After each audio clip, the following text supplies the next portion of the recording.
Morning, everybody. TGI Monday is Monday, the 28th,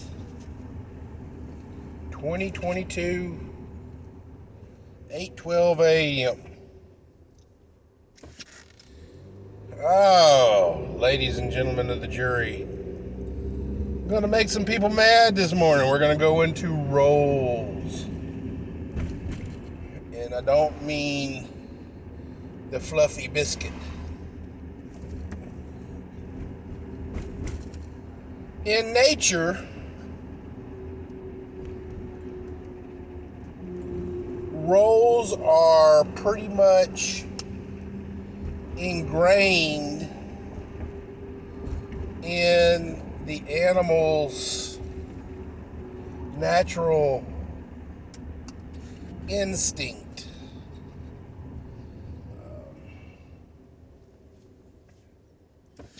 At least that's what we think.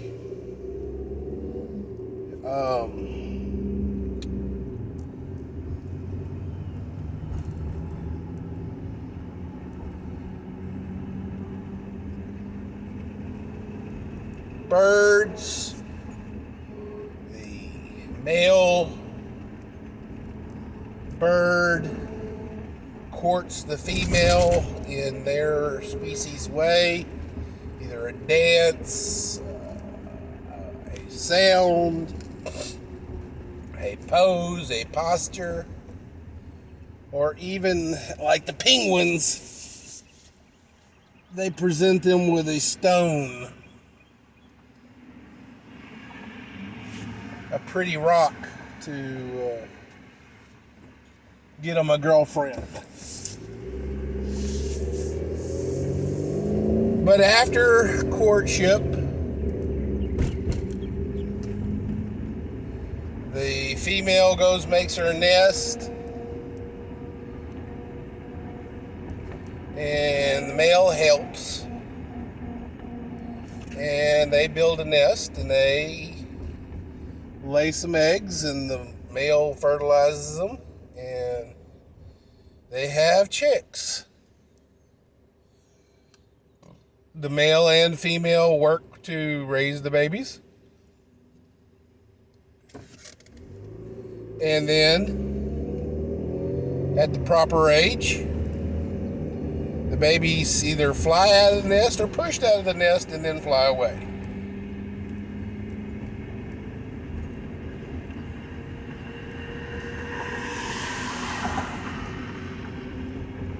In the lion kingdom, the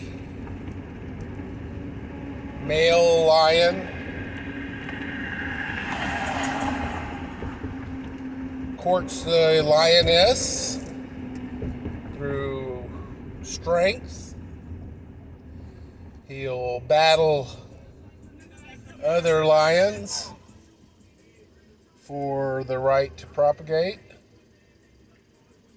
And then they have cubs. The female does most of the hunting. The male guards the den and his territory.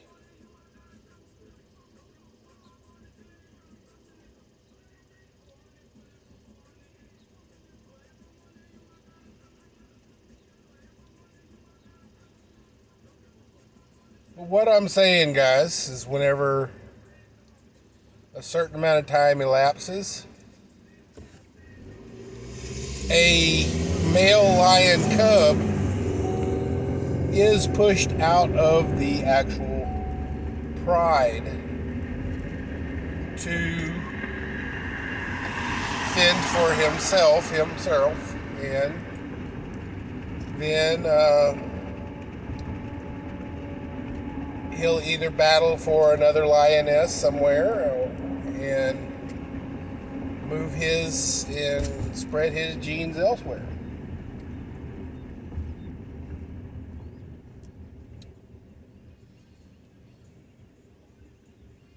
Humans used to be pretty simple, guys. You know, Man would court a woman. She'd either accept his advances or not. In some cultures, a dowry was actually made for the daughters of the family for their potential suitors. Dowry could be money, could be land, could be property, could be animals. But what would happen is they would get married, have kids. The dad and the mom would work. And by work, I mean anything, guys. If it was a farming family, during planting season, the man and the woman would both, work out in the fields.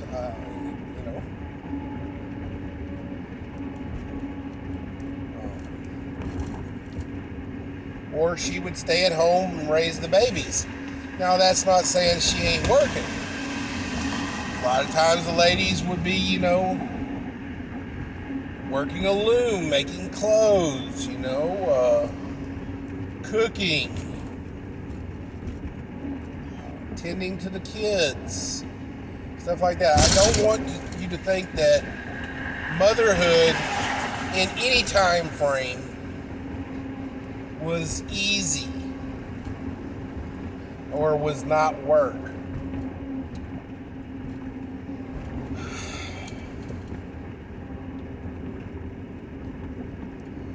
But in American culture, for a long time, I don't necessarily know when it actually started.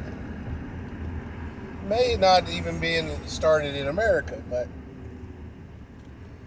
parents always want better for their kids. They want to do everything they can to give their kids the best foundation in any step ups they can to improve their lifestyle.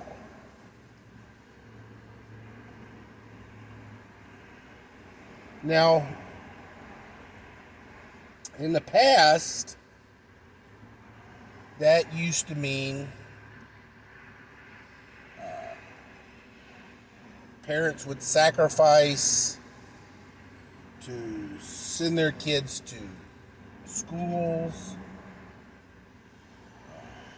In the olden days, they would send daughters to finishing school, or they would send them to convents, or to, their sons to convents to learn. And, if you weren't born of noble blood, the only way you could get a step up was through the church.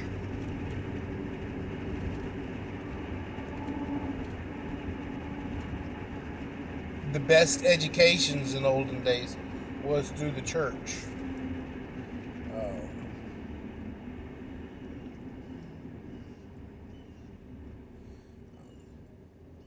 But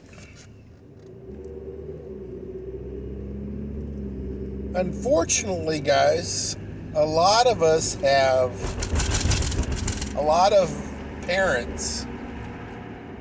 Now, I don't know necessarily if it's what the cause of this major malfunction in this frame of thought. I want better for my kids.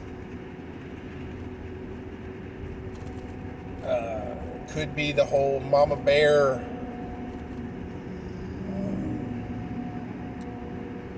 movement. Could be single parent households. Could be, any number of things. So I'm not here to call out any kind of specific cause of this, but there has been a major malfunction in this wanting better for our kids. It's come to the point where we're not just wanting better for our kids. We don't want anything negative to happen to our kids. Now,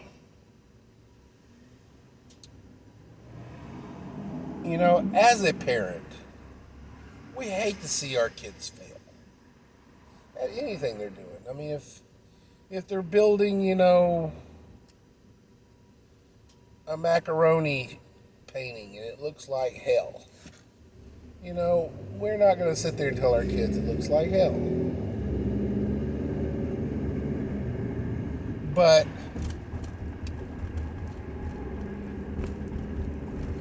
failures in endeavors have always been teaching moments.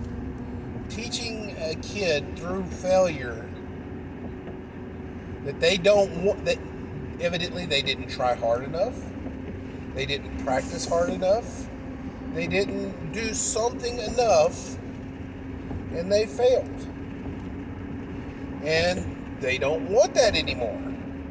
So therefore, they try harder, they practice harder, they do whatever it takes to not fail again at whatever they're doing.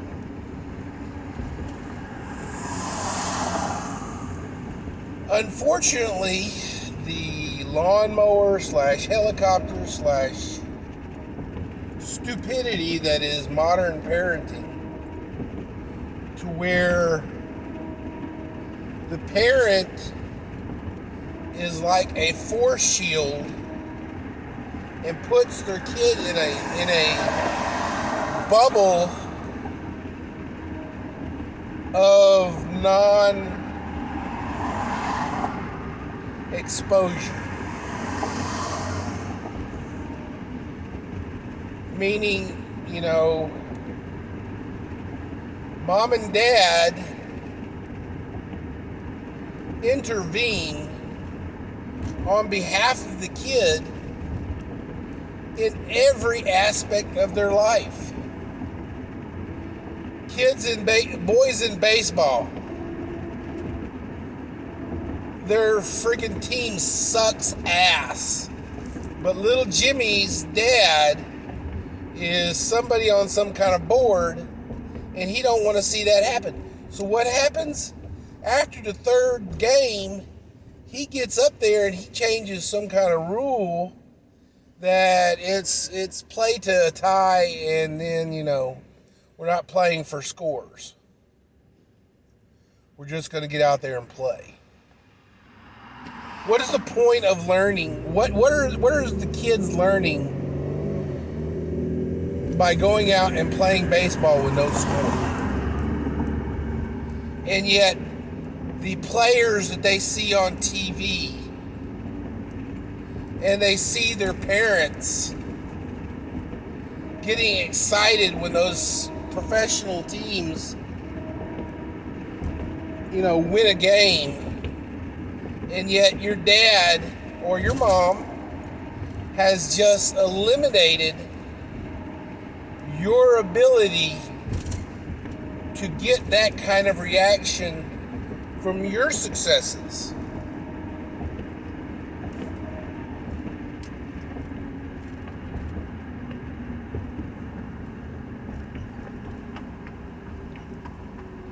Little Susie gets into, something, dance or competitive cheer.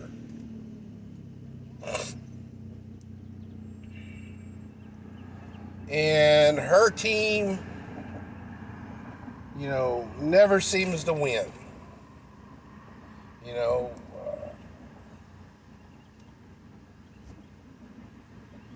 The coach gets mad at little Susie for dropping a flyer. But mom and or dad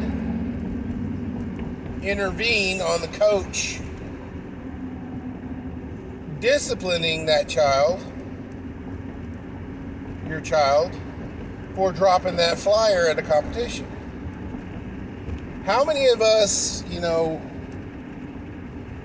did something as a kid, played games, or, played football, played baseball, played something, lost the match, and had to run laps? Oh, God. That is negative reinforcement. You don't want to run laps, so you practice harder so you can win the next game, so your ass ain't running laps.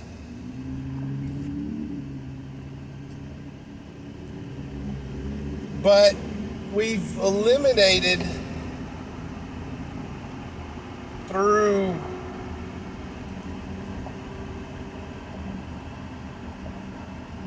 before video games came around, guys, games used to be outdoors or board games, stuff like that. Interaction with your family, with your friends, and stuff like that. Now we have these games where people go lock themselves in some room with a crazy freaking chair, VR goggles, and headphones and microphones, and they're not playing games with their friends, or not friends down the street. They're playing games with people on the other side of the planet.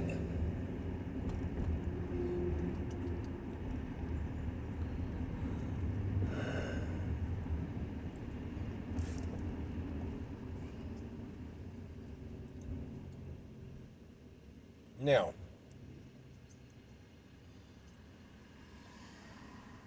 the only real positive I see out of these games is the kids or the person does get a satisfaction from victories.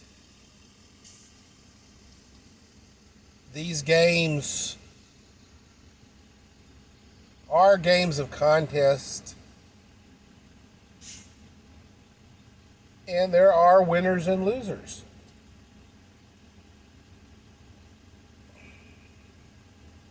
I can't say that I've seen every game on Google Play, but, you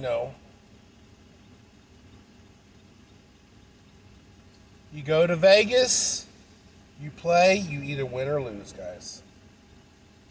You go to a sporting event, there's a winner and there's a loser.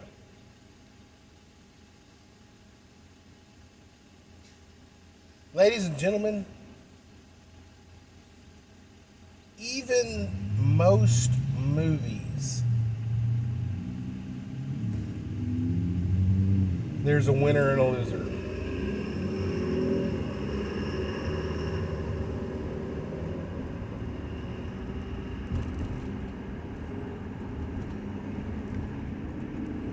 What is the recipe for most movies? A hero's fall from grace,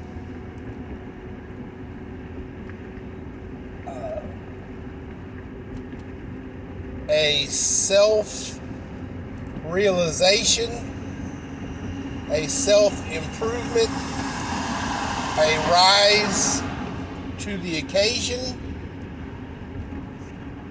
and then overcoming overwhelming odds.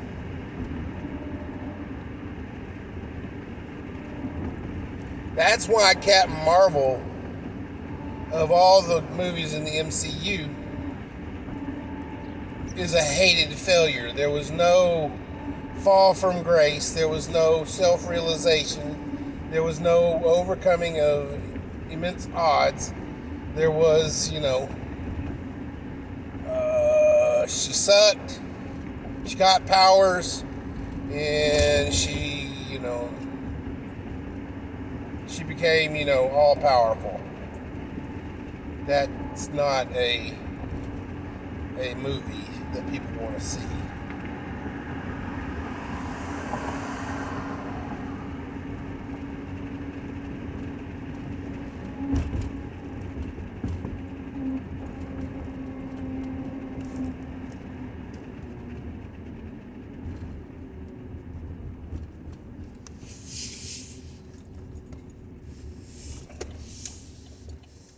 Mamas, daddies out there,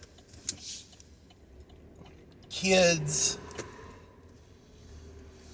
need failure for personal growth.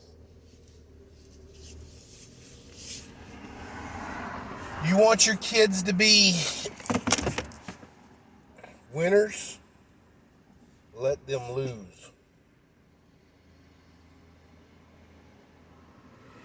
You cannot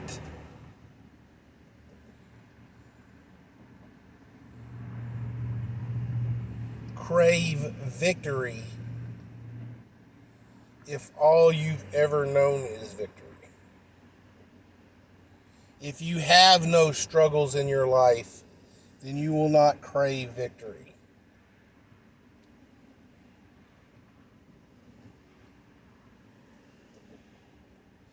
Even Iron Man, born with a silver spoon in his mouth, had to have self-realizement, self-improvement. He had to fail in order for him to grow.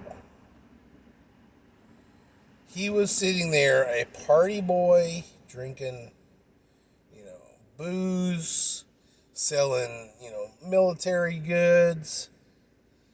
He had to be beat up, kept in a cave,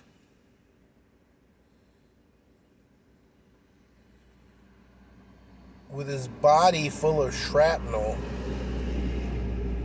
to grow.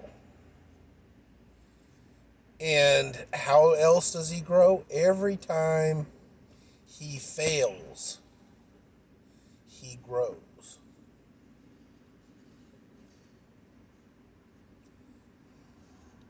Dragon Ball Z. Goku got to get his ass beat in order for him to grow. Batman. He got to get his ass beat to grow.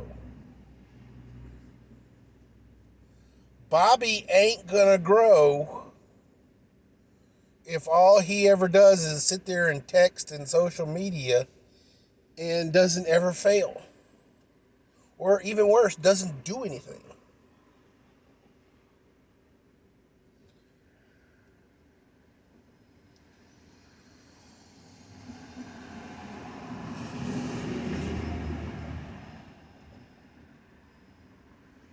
Growth happens through failure. Let your kids fend for themselves. Be there to pick them up, but let them fall.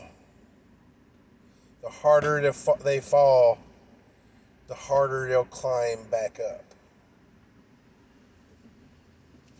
Let's go, Brandon.